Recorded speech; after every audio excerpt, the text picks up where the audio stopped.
We now have an app that simulates the Randle cycle for us, created actually by a viewer of mine by the name of Brian. I'm keeping it a little anonymous here. There's lots of people named Brian, so.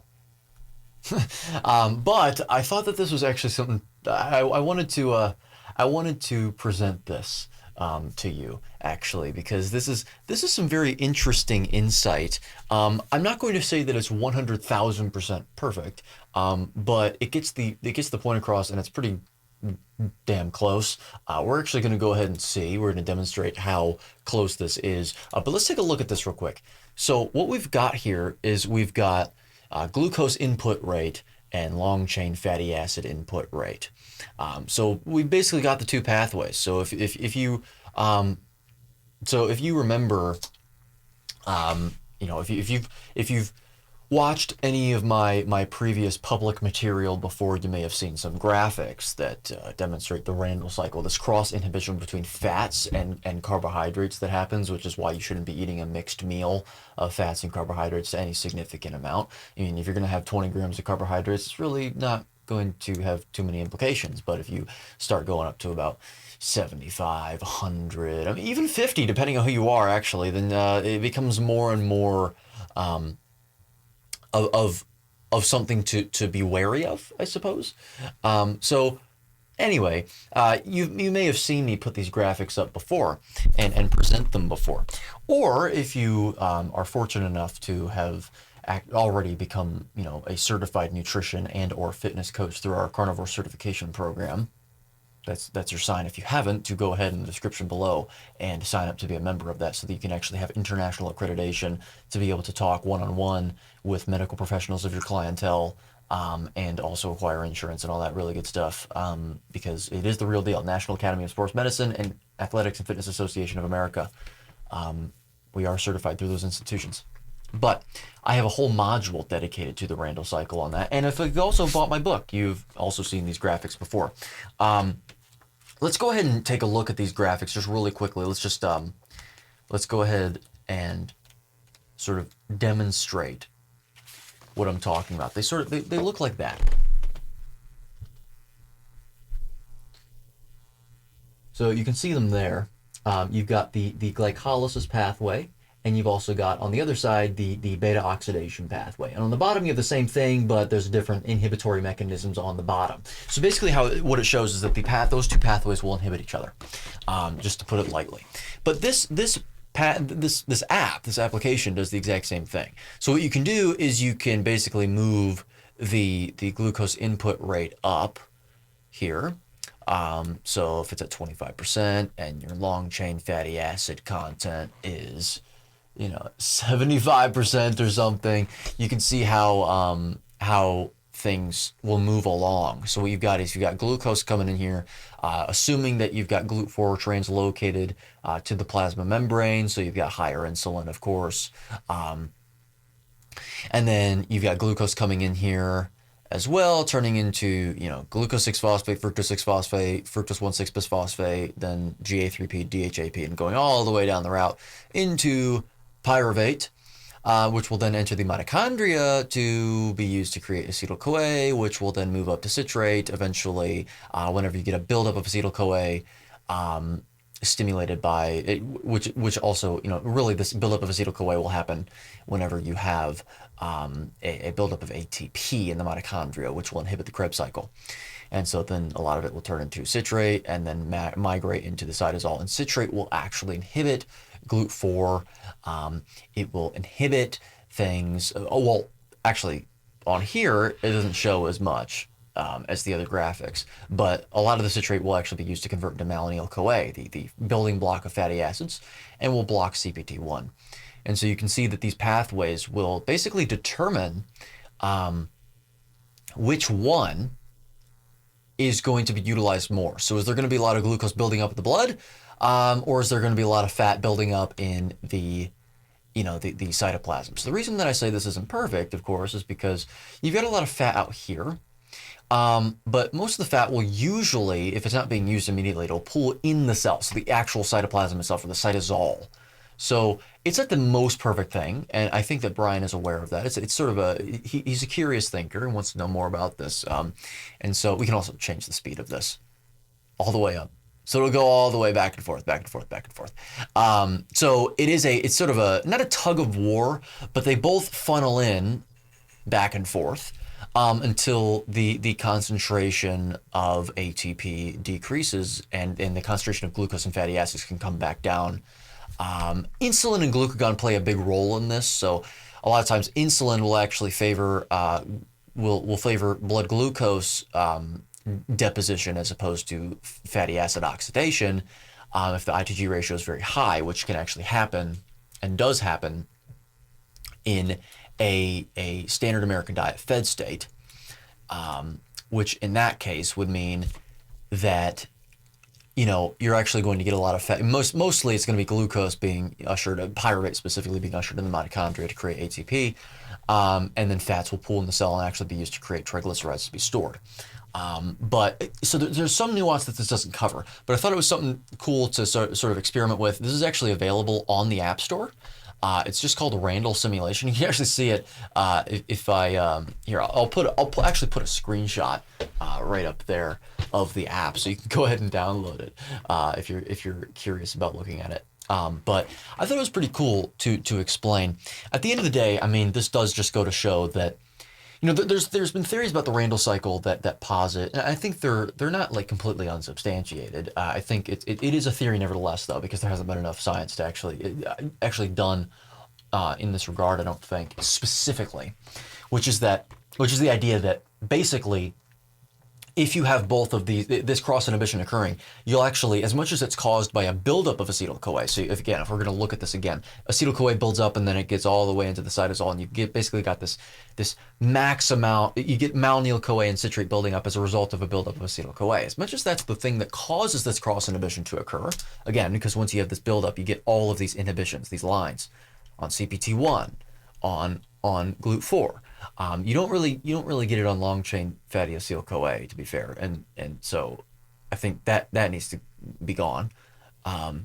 But so again, like if we wanted to nitpick, we can find some things, but the theory goes that might be what causes it, but once the cross inhibition is actually achieved, you actually will get paradoxically you'll get a decrease in acetyl-CoA, because now both of them are cross inhibited. They can't actually get into the mitochondria, so you actually get a decrease in redox potential because you slow the rate at which the mitochondria function. You get an increase in inflammation, all that stuff. Now that very well may be correct. However, what this seems to show, again, this assumes, by the way, I'm assuming that this model, this program is like 100% what happens in the body. And we've already covered that there's some nuance there that isn't covered. It's not a perfect representation, but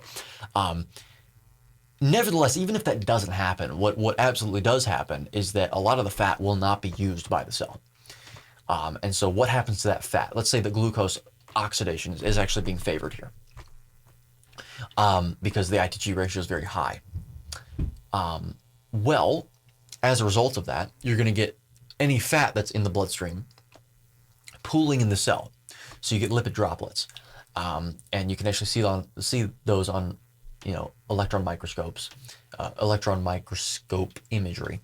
And what that will do is you will actually get a buildup of triglycerides, even just locally in the muscle fibers. Of course, we have fat that stays there in muscle fibers, or else, I mean, for example, steak wouldn't have fat in it if animals didn't do that. I mean, steak is muscle meat. You store fat in your muscles. You store triglycerides in your muscles.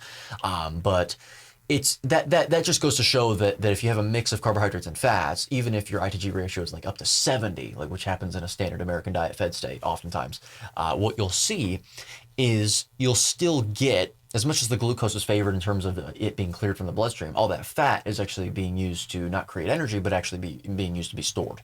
So this is where sort of the myth comes from, that fat makes you fat. Many things can make you fat. It's about what's actually indicated for your physiology.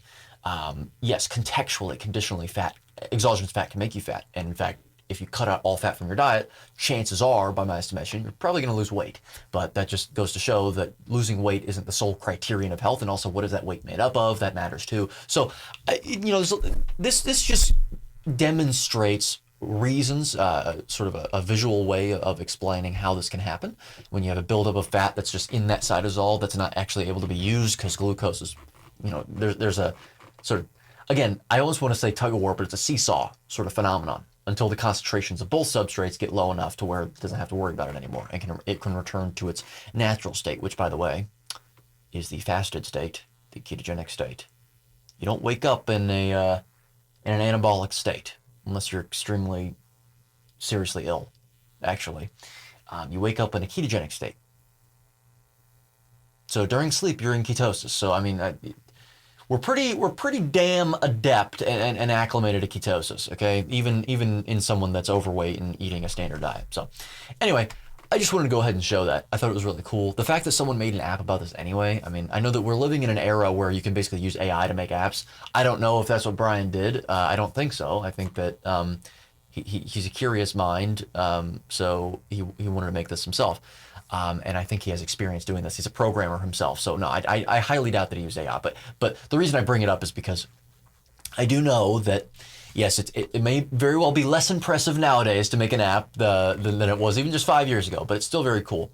And I think that visual representations like this, once refined, are going to be very useful, and they can be very useful. I'm actually a visual learner more than a written learner or a reading learner. It just doesn't really work that way. The latter doesn't really work that way. It's more visual for me. So I have to actually take the abstract and materialize it with imagery myself, which takes a long time when I'm learning things. It's difficult for me. Because whenever I think of something myself, I immediately imagine it as an image. So if there's something that I haven't thought of that I'm trying to learn from someone else that has thought of the concept, I need to see it in imagery. And if they don't think in imagery, I'm not going to learn that well. But anyway, go ahead and download that if you're curious. You can also, there's a link to it. I can link it in the description below for Windows 64. There's no Mac version yet, but you can, if you do have a Mac, then you can download it on your Mac's App Store, actually. So there's no problem there either. But yeah, go ahead and check that out. And shout out to Brian for making it. So with that being said, if you enjoyed the video, leave a like, subscribe to me if you haven't already. If you haven't subscribed yet, I'm not really sure what you're doing at all. Leave your thoughts in the comment section below. Also, buy my book, Contrainidicated. Once again, a closer look and revision of mainstream health axioms that have perpetuated illness, disorder, and disease for over a century. If you have not bought that book already, second edition is out now. Link in the description below for paperback, hardcover, ebook, and self-narrated audiobook editions, because I'm all about authenticity.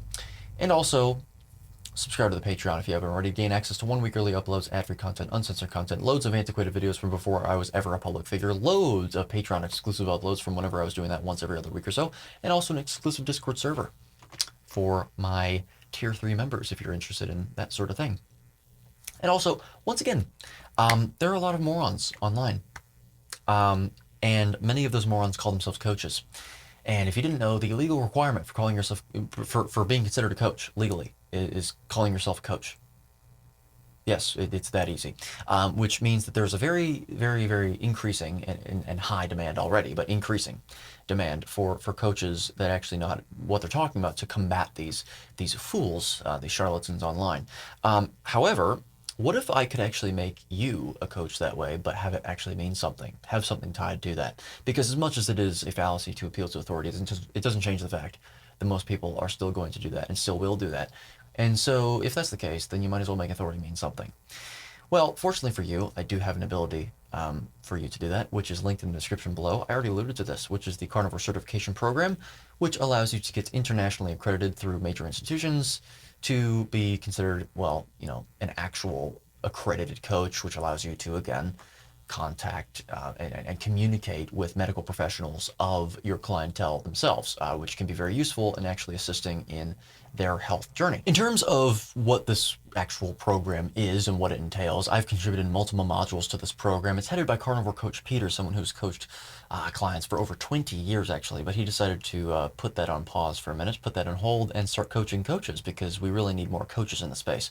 And so the best way that we found to do this is to contribute a bunch of modules to the program, talking about things like the Randle cycle, as we covered here a little bit, in far greater detail, in a lot of depth. I think the module is about approaching 30 minutes long.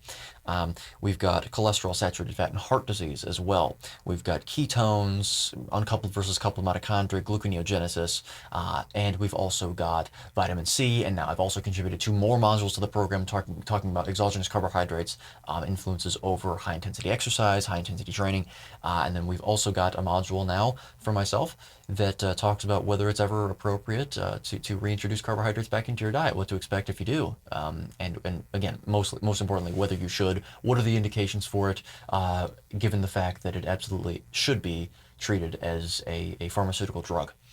Can you use it to assist in people that have massively damaged their metabolism, et cetera, et cetera. But we also have modules regarding food addiction and NAD from Dr. Abs, for example, electronegativity and glycation and all that stuff. You know, we're looking at things on the granular level, really digging deep into how our body works, and therefore being able to infer, therefore, what effects that diet can have on our physiology and do have on our physiology. So I would refer to the links in the description below. You can check out our website regarding that. I would also check out a link at the top right corner of the screen where I interview Peter about his journey and a little bit more about the course itself and a little bit more about the program itself. But also, I would refer to the links in the description below to get a hold of Coach Peter directly so that you can discuss a navigation plan for being recruited into the program. Just let him know how you heard about the program, and you guys can go from there. So, with that being said, I hope to see you in that program because you also get exclusive access to consultations with me.